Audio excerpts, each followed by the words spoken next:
Dalawang araw na pala nung huling nag-harvest ako ng itlog sa pugad na to. Kaya ngayong araw, sinilip ko at guess what? Meron nga palang 3 itlog na dito sa pugad ng inahin na to. Itong inahin na to matagal nang lumilimlim pero kinukuhanan ko nga ng itlog dahil may ibang mga inahin pang sumasampa dito. And ngayong araw ding ito, napag-isip-isip ko na magkakatay ako ng manok. Hindi ko nasasabihin sa inyo guys na birthday ko, kaya ako magkakatay ng manok. Naisip ko na magkatay nga ng manok para meron kami panghapunan. At ito, pinatuka ko na yung ating mga alagang manok. Magbabaka sakali ako na makakapili ng 2 piraso na pwede nating katayin para sa hapunan. Ang totoo, nag-aalangan akong mamili ng mga manok kasi nga alaga ko tong mga to. Pero sabi ko nga before, kaya tayo nag-aalaga is para meron tayong maani. Ika nga kapag oras na ng pangangailangan. Yung talaga namang napakasarap magtinola ng manok, lalo na kapag talagang ito ay Tagalog. At syempre kapag libre.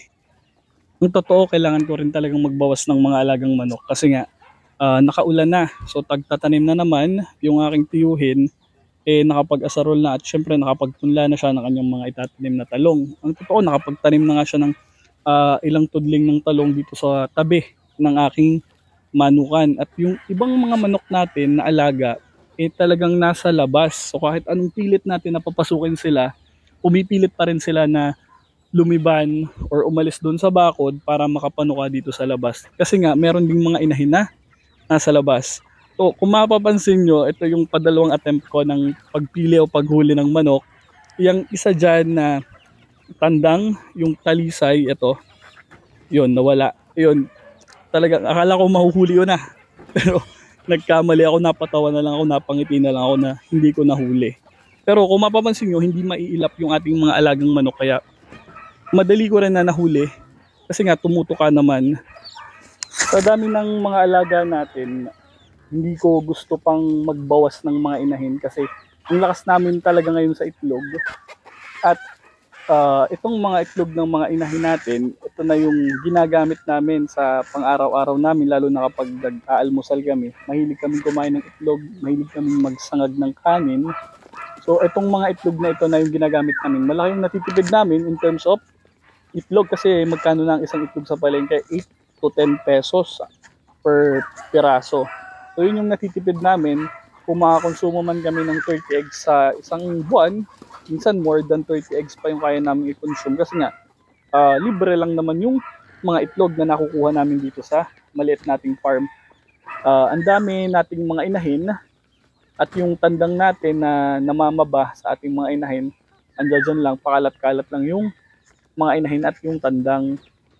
Nung makatapos akong makahuli ng 2 manok, tinuloy ko din yung pagpapatuka kasi meron pang natirang patuka dito sa timba. Mapapansin nyo, marami na rin akong mga alagang itik o itong mga bibe. Hindi kasi ako kumakain yan. Pero ang sabi nila ay masarap daw kung gagataan. Hindi ko lang alam kasi hindi nga ako kumakain pa. At hindi rin naman ako marunong magkatay ng mga bibe. So inaantay ko lang din na merong magkatay para makatikim tayo ng ating mga alagang bibe. So sasara ko muna tong ating pinto dahil i-check ko itong inahin na to. 2 araw na nung huli akong nag-check ng mga itlog sa pugad na to. Ewan ko kung bakit sa dami ng pugad dito 3, lahat sila ay nagsasama-sama sa iisang pugad yung pag-itlog. O hindi ako nagkakamali ay 7 ang itlog na ito na nakuha ko dito sa pugad. Inilipat ko lang yan sa kabilang pugad kasi nga baka itong inahin ito ay bumalik, ay yuyup-yupan na naman yung mga itlog. At napansin ko rin na parang merong itlog dun sa baba. So madumi yung itlog. Kaya chinek ko muna kung itlog ba to ng manok o itlog ng bibe. At kung mapapansin nyo, medyo pahaba siya. Ito ay itlog ng manok. Kaya naisipan ko na huhugasan ko at nang makita natin ng maayos kasi yung shell ng itlog ng bibe at shell ng itlog ng manok ay magkaiba talaga. Madulas yung shell ng bibe at medyo makapal. Mapapansin nyo na medyo makapal yung kanyang shell. Kaya nung nahugasan ko ang itlog nito ay nasabi ko na ito ay itlog ng manok. So meron tayong total na 8 itlog na nakuha. Ibig sabihin meron tayong 4 na itlog or 4 na inahin na umiitlog kada araw dito sa loob ng ating maliit na farm. Ayan, hugas na yung mga itlog at ilalagay ko na din sa timba na hinugasan ko. Ito yung ginamit ko kanina sa pagpapatuka ng ating mga manok. Sabi nga nila kung meron kang tinanim, meron kang aanihin. So, ganito din sa pagmamanok, kung meron kang pinatuka, meron ka ring itlog na aanihin. So, binalikan ko rin yung tatlong itlog na nauna dito sa kabilang pugad malapit sa ating puguan. At idiniretso ko na rin ito sa bahay. Kasi nga, bago namin to itago or ilagay sa ref, pinapahugasan ko rin muna kasi nga hindi natin may iwasan na merong mga dumi yung mga itlog. So mas maigi na rin na nalinisan bago pa maitago sa ref kasi hindi naman mauubos ka agad to sa isang ulaman. Unless merong mga bisita. So minsan nandito kasi ang aking mga biyanan, may mga bisita ako at ang aking nanay andito rin. So binibigyan ko rin sila ng itlog. Lalo na kapag puno na yung ando doon sa lagayan ng itlog namin sa ref. Kasi parang ang capacity niya lang naman ay 15 or 12 na itlog lamang. Kaya pinamimigay ko rin yung iba kapag may sumosobra. So sabi ko sa Imayra kuhanin na yung mga itlog at kanya ng hugasan. Nakatipid na naman tayo sa pagbili ng itlog. Ito na yung mga manok na hinuli natin. Mga bata pa tong mga tandang na to kaya ito yung napili ko kasi nga hindi naman to mangingitlog.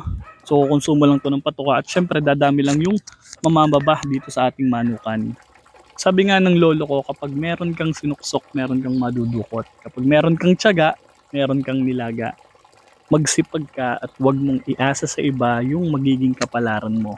Tanging ikaw lang mismo ang makakagawa kung anumang bagay yung pinapangarap at hinahangad mo sa buhay mo. Kaya magtiwala ka sa sarili mo, magsipag ka.